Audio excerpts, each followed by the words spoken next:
Hey, welcome back to the Abundant OD, a show where we have real conversations with independent optometry practice owners and industry experts about building profitable, sustainable practices without burning out or sacrificing your personal life.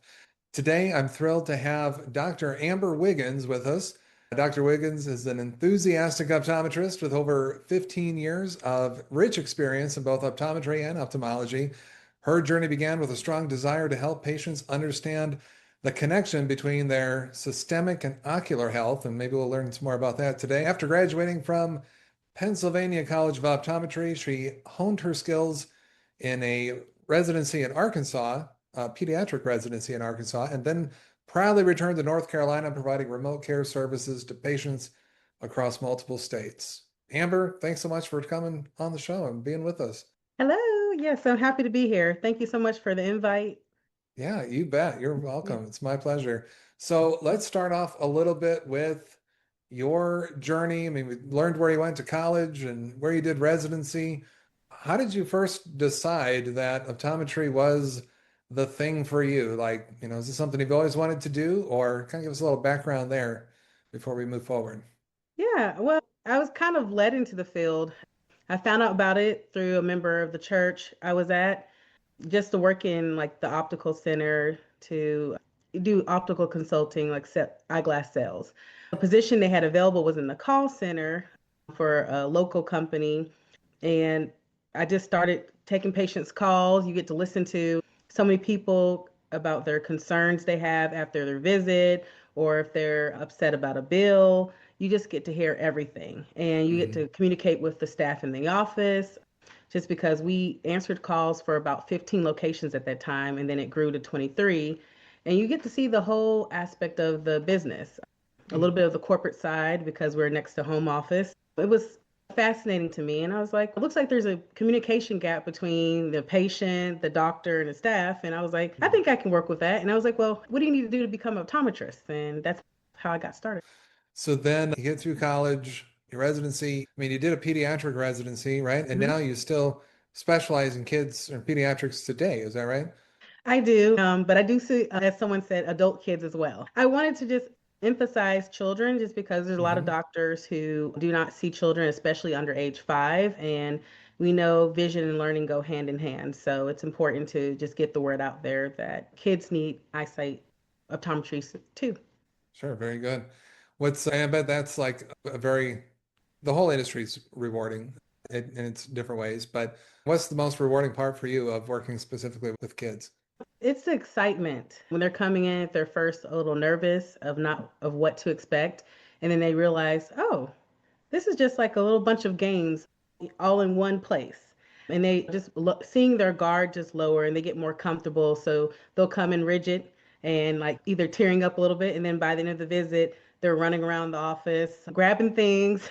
Some have even hugged me. And so it's Nice. fun seeing that, bringing joy back into the field. I love that. Yeah, yeah. Very good. That's awesome. And I presume wrapped in what you just said was all like getting them past maybe that first visit and knowing that it's not such a scary place, right? But Yeah. there's a lot of nervousness and uncertainty because they've never been before, right? Or they may know the regular doctor, like the medical doctor, where the Hmm. pediatrician, where they go and probably like half the time they don't really love that appointment Yeah. I as imagine kids. so. Yeah. Oh, so yeah, that's great. You got an uphill battle a Yes. little bit when depends on how their parents have set them up, but that's awesome. You said a little bit ago, I latched on Hmm. to something you said about there being this communication gap between, the doctor and the patient and the staff, and that you had identified that early on in your career, your journey. Hmm. So how is that problem still exists today? I mean, is that still something that you actively manage around in your own practice? And if so, like how unpack that for us a little bit. Yeah, so I did also work in after, in doing telehealth as well. I did in-office work, and what I noticed is that the schedule's jam-packed. So as a provider, I only have about 15 to 20 minutes to effectively get done when I need to. Also communicate the importance of whatever I'm educating the patient about and their importance of follow-up care or just annual exams in general. And I have to do that in 15 minutes, make sure things accurate with charting. So there's some gaps that would happen where maybe there was a missed like follow up with a patient as far as Hmm. their expectations and what they needed, or they went Hmm. and purchased glasses, but they were unhappy about the glasses they purchased because they didn't want to spend that much money. And so I just saw a lot of barriers to effective healthcare, or just, I won't even say effective healthcare, just the way I wanted to provide care. It Hmm. wasn't in line with how I wanted to. So in my practice, I kind of get around that. I was like, well, I'm not going to work with insurance plans. I'm just going to partner directly with the patient. And when I partner directly with the patient, that allows me to extend my exam segments so I have more time for them to ask any question they need to, but also to build that relationship so that they know that they can contact me directly if they have questions or concerns. And generally they can. Once they see me, they have direct access to me. So it's just reinforcing that relationship and knowing that they can come to me for their eye care concerns versus Google. Sure. Yeah, no, that's good.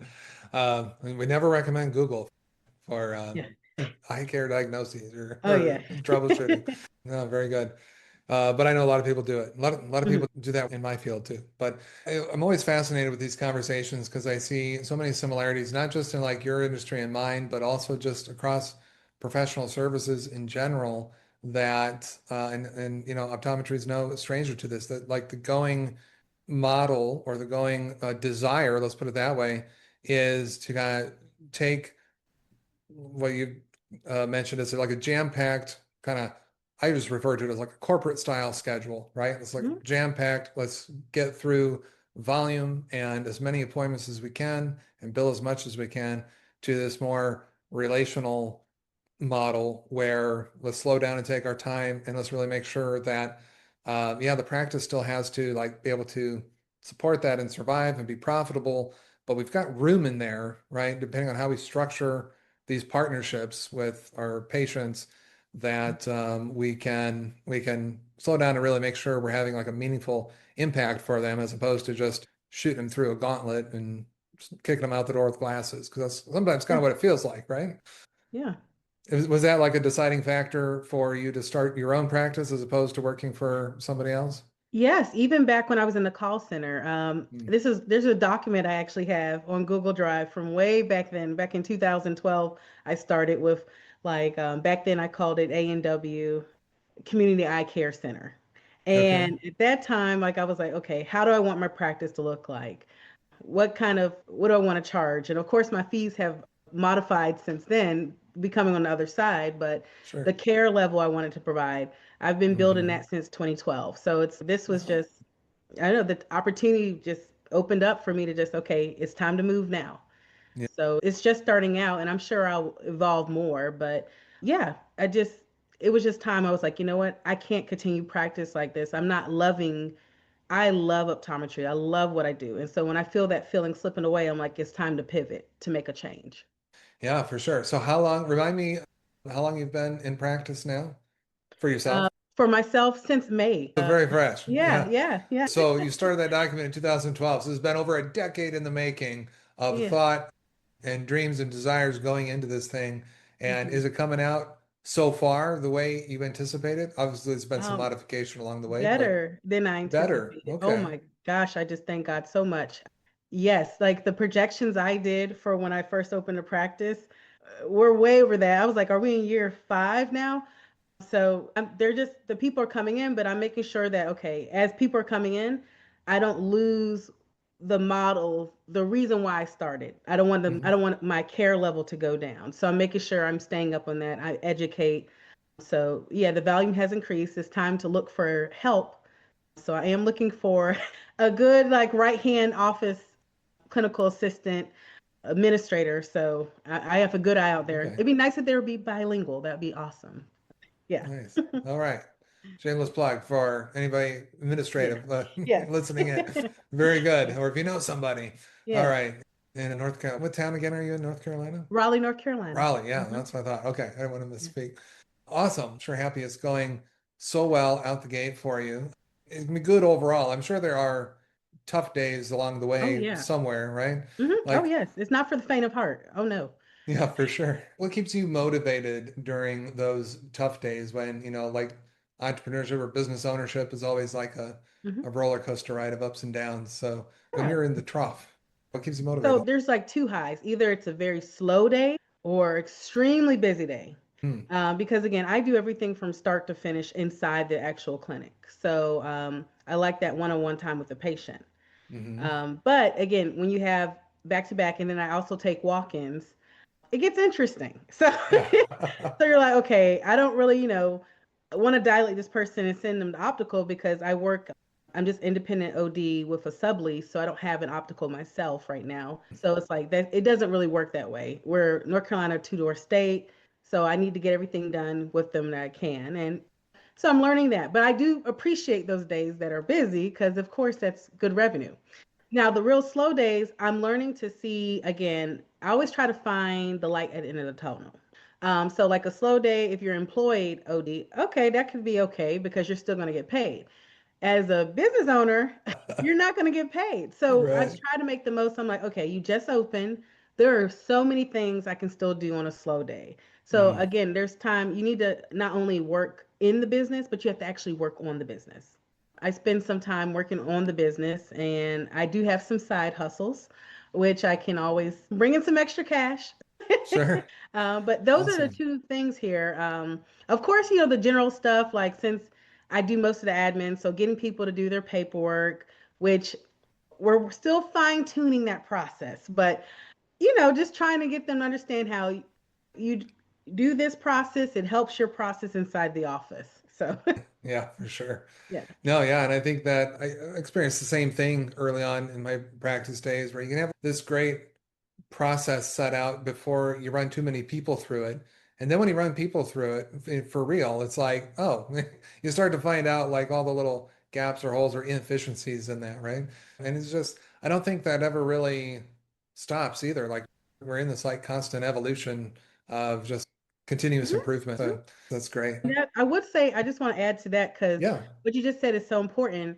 From my experience, since I have worked a lot of different positions throughout our industry, in corporate, in private practice, one thing I learned, I was like, you know what? You always have to be open-minded to know when to pivot. You Mm, have to know when to constantly, okay, this isn't working, try something different. Don't mhm. just dig your heels in the sand. I have to always be open-minded. Yeah, that's a great point. And that's great awareness early on because a lot of people, not necessarily optometrists, but Uh-huh. just across the board, people in general, I think could use that skill set. So it's great awareness that you have that early on in your own business ownership here. So let me ask you this. We'll shift a little bit to some things that, maybe expand on some things we've already talked about and bring up something new. But Mhm. like, I always like to ask if you could wave a magic wand and fix one thing in your industry, in the optometry industry right now, what would that be? Is there something you think that the industry really needs to address or you wish were better? Yes, and I don't even know if it's just strictly related to the optometry industry, but I think restoring that doctor-patient relationship is Yeah. key. There's a lot of middlemen that get involved, and even if they have good intentions, it meddles that relationship. I'm the Yeah. doctor, I see you in office, I see what things could work best for you, but then here comes a third party that says, oh, we're not cover that because this is what's best for them. Oh, Mm, how is that not practicing medicine? Like I would get in trouble if I tried to do something similar. So how is that okay? There's lucrative areas of the industry. You have people who are not in the field who find, oh, I can make money off of this. So they introduce all these things like eye drops, for example. mhm. Thousands of them when you walk into the store. And again, it's a great money pot. So everybody's going to try to sell something. It's all about, okay, these people have better advertising dollars. So they're advertising their product, which isn't the best product for a person. But if you Mm, didn't know anything about eyes, you would believe that's true, right? So sure. again, I just feel like, especially independent ODs need to make a return, a greater number of us. Like I know I've seen from other concerns of other people in our communities that again, corporate definitely has its place. Don't get me wrong, because access to care is important. But Mhm. again, there's just so many people. Even in my county, Wake County, we have almost 2.4 million people. Yeah. we need more independent ODs who can offer more of that one-on-one time and build that connection with their patients so they're not just another number. Do you think that you seem to grab onto this shift really quickly over the time you're planning this out to start in that direction as opposed to having to start one way and then shift to it later in your own practice?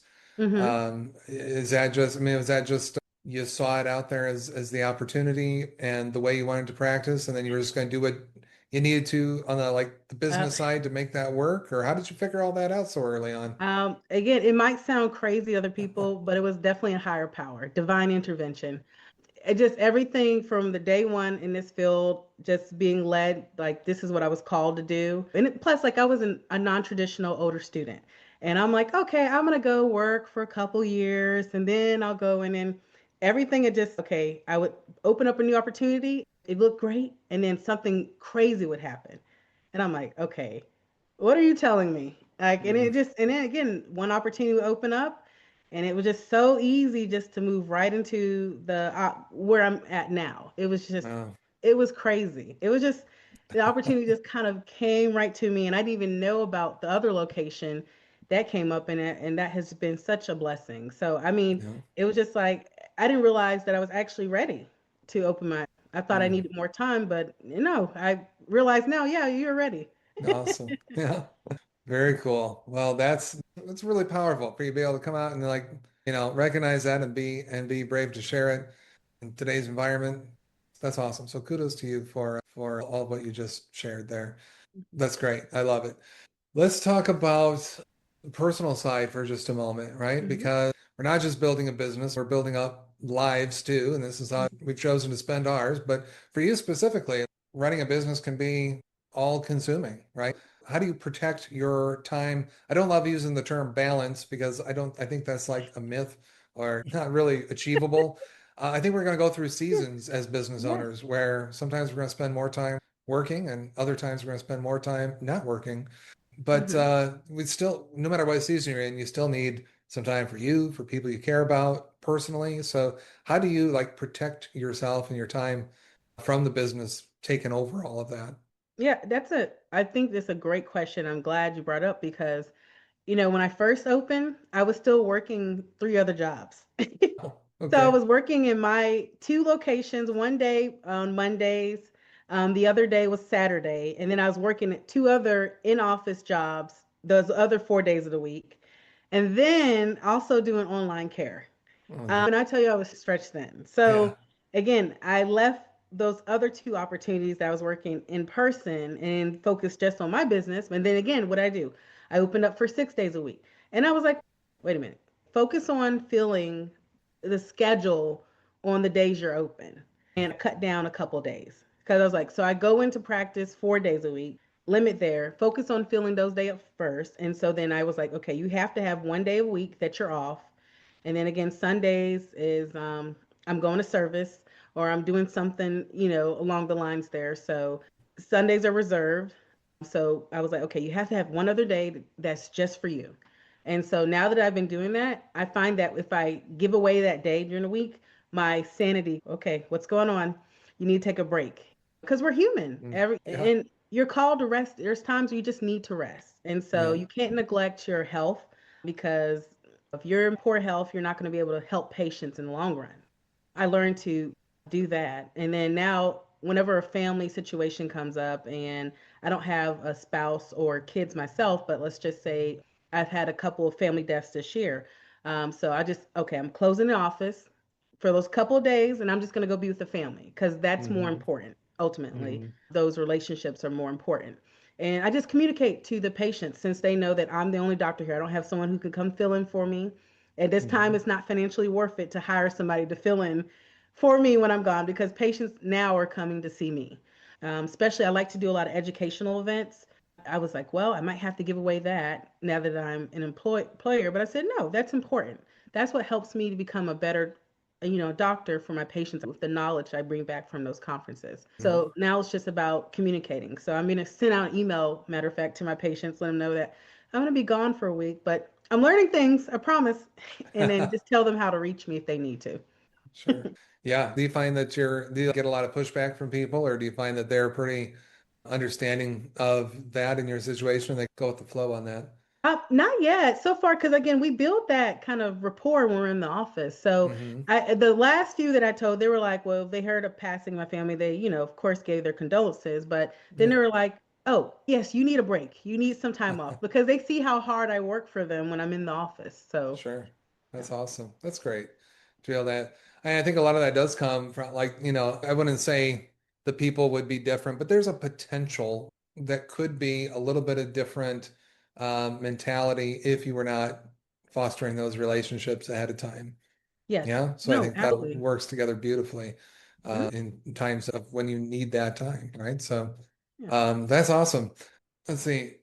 So I'm curious to know, who do you feel like in your life has been your biggest supporter on this journey of this over, I've mentioned it before, the decade-long journey to business ownership? Have Yeah. you had people like in your corner rooting you Oh, I've on? had a village. Oh, No, awesome. yeah, if I had to call out, I'd give a shout out, and I did. If you just a, shameless plug on my blog, I go through the whole journey of how I became a doctor, and I do make shout outs to individuals because everybody was important, from the Okay. coworkers, family members who just showed up, even if it was just once.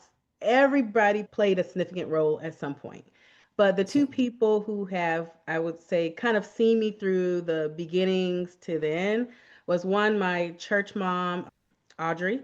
When I was in Greensboro, I would be at her house, and she took me in and let me study, gave me a free place to live, a car at one point to drive around to get back and forth to class. And she's been in my life throughout the time. And yeah, so when I passed, when I found out for my first boards, the baby boards I call them, I was actually at her house when I found out I passed, and mm. that was just beginning. And she's the one who keeps saying like, "You're gonna have multiple locations," and I'm like, "No, no, no." And now I'm just like eating my words now.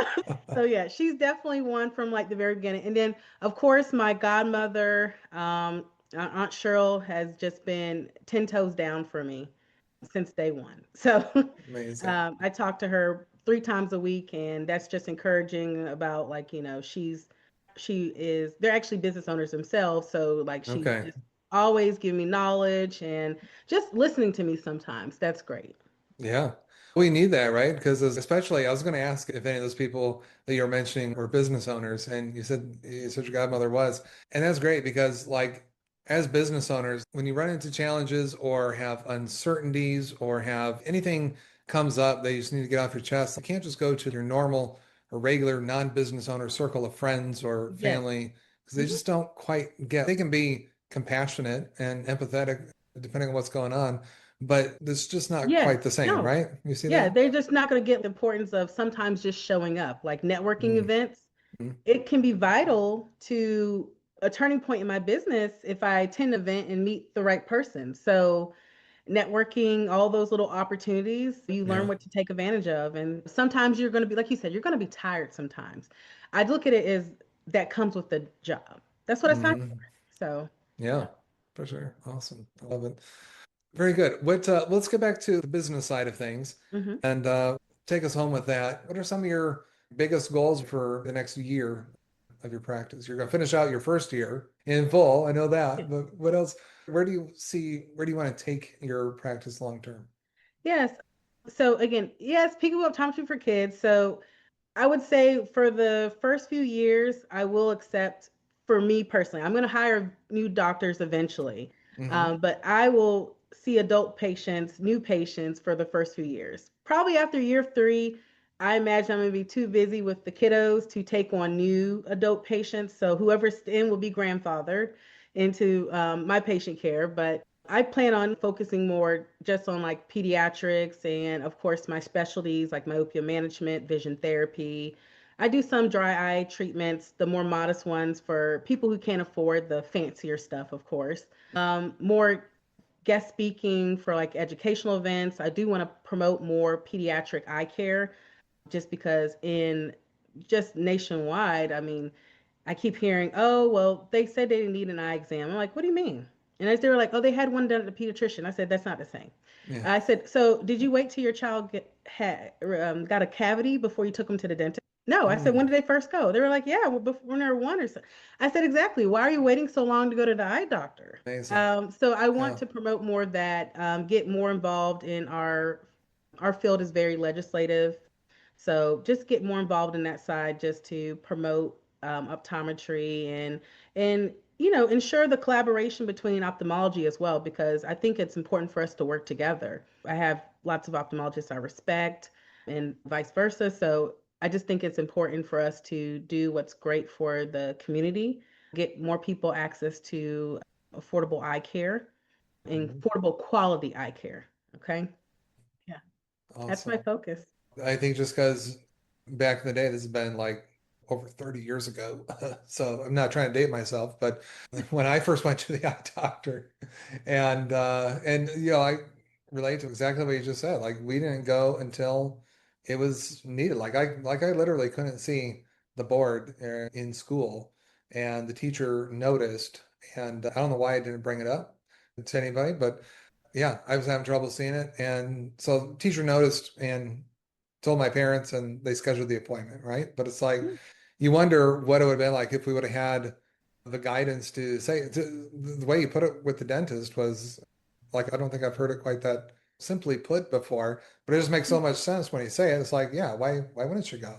We go to every other doctor, every other Mm. medical professional in our lives for general setting, and except for the eye doctor, it's just kind of a as needed thing. I don't. Yeah, you listen, I have so many of those little things for the dentistry just because my sister's a dentist. So Uh, it's always a play on. Like, I'm like, well, listen, I said, sis, you can buy more teeth, but you only get two eyes. Okay. So, That's awesome. Yeah, that's very true. yeah. You can't really replace those yet, can you? So take care of them. Yeah. All right. When you think about business ownership, is there anything that you've really like? We've been talking about a lot of great stuff happening for you. Is there anything you've learned the hard way when it comes to business ownership, managing the ins and outs of like getting going and getting ramped up here in your first year? Or have you not really hit that big Oh, setback yet?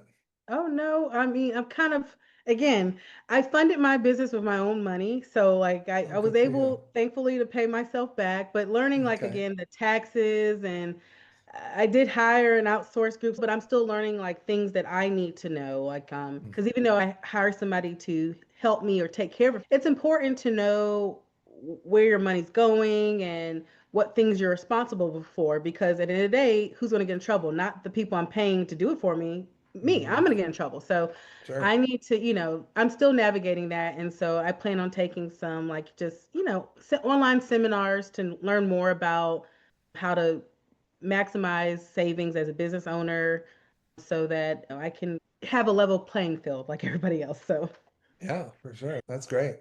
Good stuff. Well, look, I know we're running up on time. I want to be mhm. respectful of your time. So I love this question at the end. I ask everybody, this could be something we've already brought up or talked about that you want to reiterate or expand on, or it could be something brand new. But what advice do you give to other practice owners who are looking to thrive in independent optometry? Know your why. Why you want to do something is vital, just because, again, it's not for the faint of heart, just like becoming an optometrist wasn't.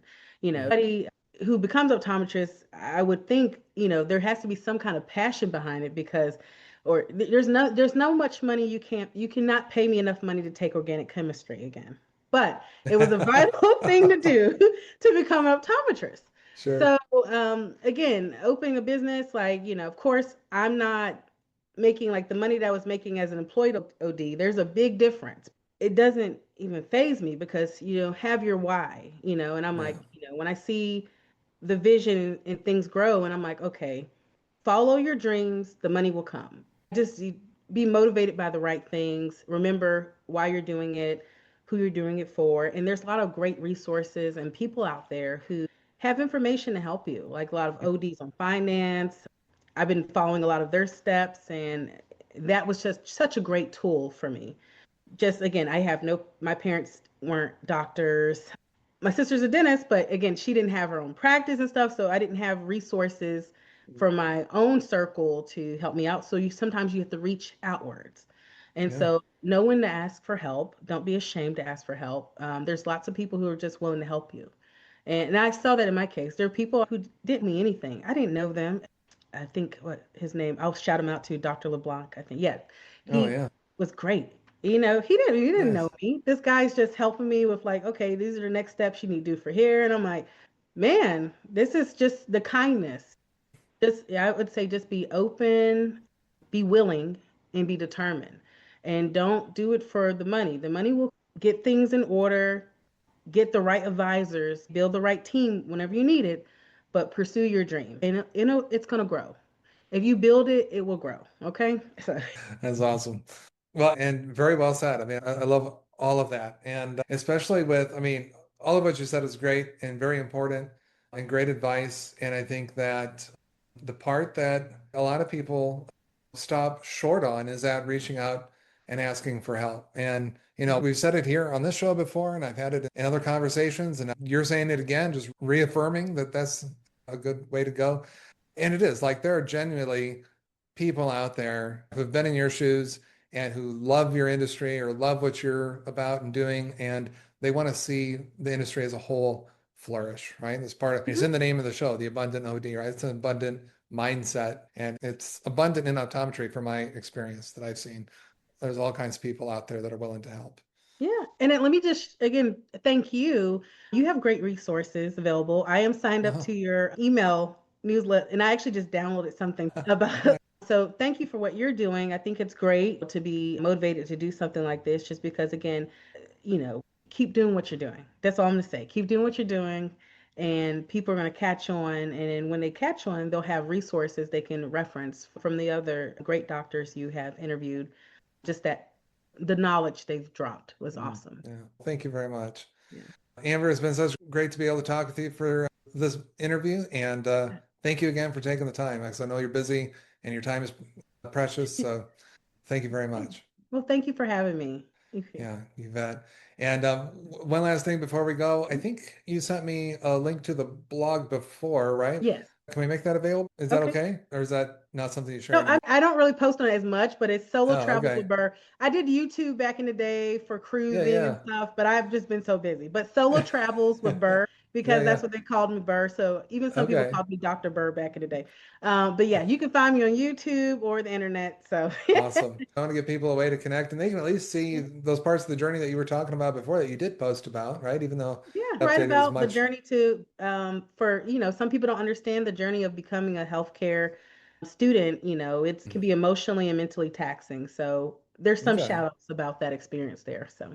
Awesome. Well, we'll make sure to link to it when we post your episode. But so it's available now if you're listening to it now. So thanks again, Amber. Really appreciate you. And you keep doing what you're doing as well. I love it. Take Oh, thank you care. so much. You're All right. welcome. Have a great day. Bye.